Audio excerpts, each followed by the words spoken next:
Hi, my name is Clinton Rangasamy, and today I will be presenting to you what I've learned about cornstarch, also known as high fructose corn syrup. I shall explain how it comes from the cornfields and onto your dinner table, how it affects your daily lives, and of course how it affects the economy, in business terms of course.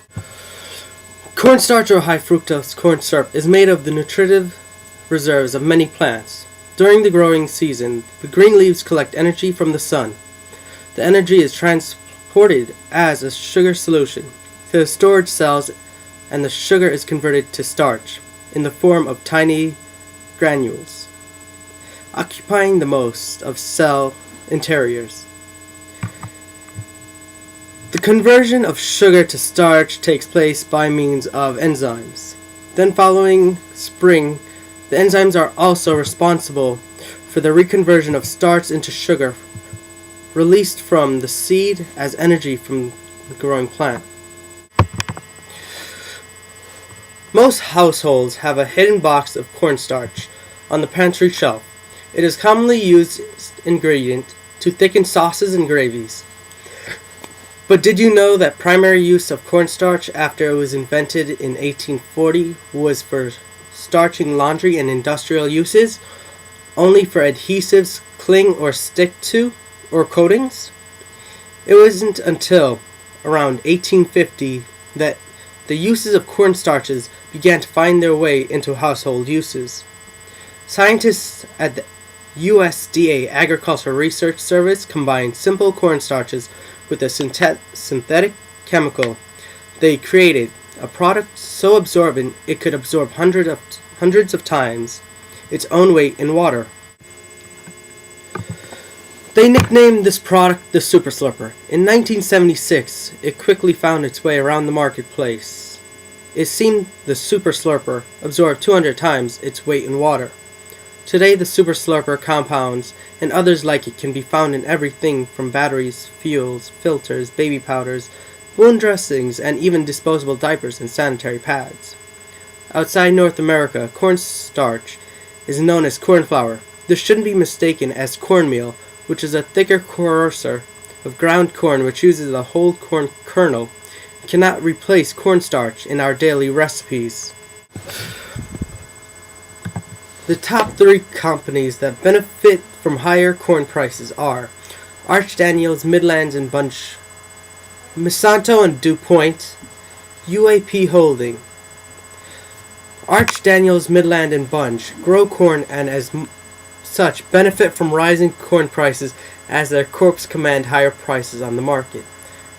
Monsanto and DuPont produce corn seed, which is genetically engineered to have properties that make it ideal for ethanol production that stand to benefit from rising corn products, because farmers will tend to increase the amount of corn which they plant and therefore the amount of corn seed which they buy.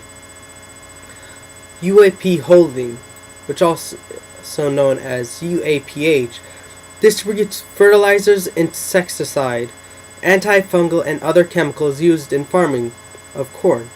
To the extent higher corn prices lead to a boom, especially if a new chemical comes to the market which boosts yield. UAPH could benefit. The main hurdle will be cannibalization. If farmers cease production, a crop that requires greater use of chemicals and starts producing corn, which requires relatively few and low levels of chemicals. The top 3 companies that suffer from higher corn prices are Coca-Cola, Pepsi, Heinz, Tyson Food, Pilgrim's Pride, Smithfield Foods.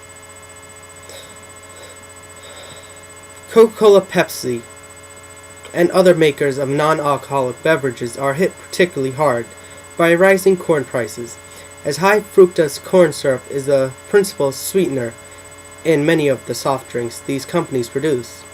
These companies' bottlers such as Coca-Cola Enterprises and Pepsi Bottling Group are also impacted.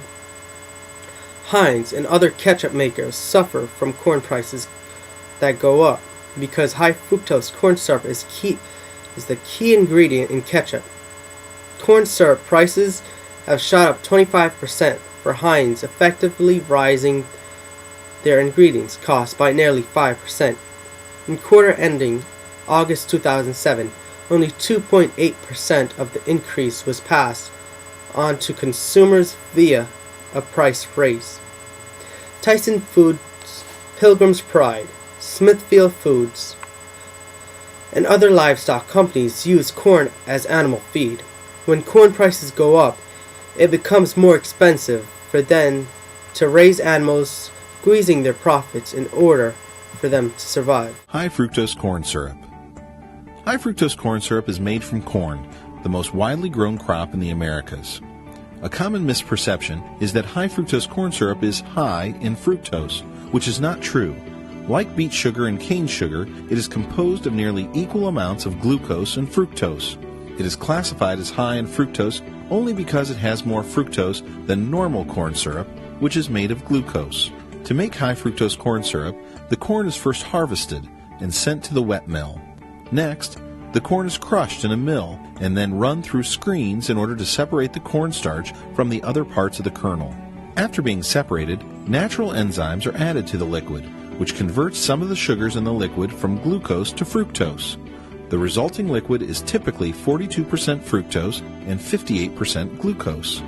From there, the liquid is passed through activated carbon and filtered.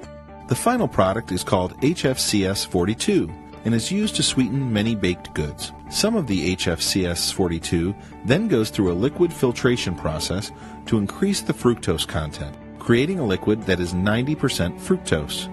This product is called HFCS90. Finally, the two liquids, HFCS42 and HFCS90, are blended to make a mixture that is 55% fructose. The final blend, called HFCS55, Refiners Association has just made a proposal to change the name of their high fructose corn syrup to corn sugar. Oh, okay, well then great. And they want to do this to clean up their image. They want people to continue consuming high fructose corn syrup. Please, Anna, corn sugar. Corn sugar. Okay. So this is so funny. It turns out, and I think this is good news, it turns out that consumption of high fructose corn sugar is... See, they almost did it to you.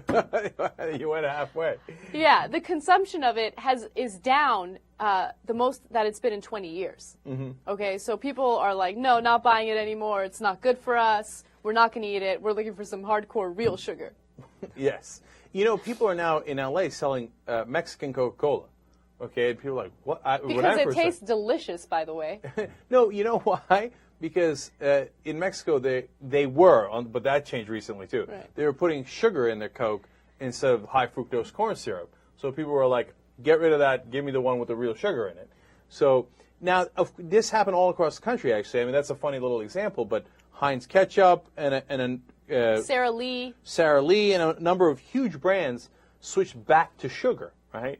So the people who are making high fructose corn syrup are in a panic. Right. So what do you do in a panic? You don't have, of course, actually address the real problem. You do rebranding. You do better marketing. So now it's corn sugar, just like every other sugar. It's fine. But think about that for a second, okay? They know that people are reading labels now, and they're looking for high fructose corn syrup in the ingredients, all right? But now they won't be able to find it. They won't be able to find it. It'll say corn sugar, and then you have no idea that you're eating this highly processed corn product.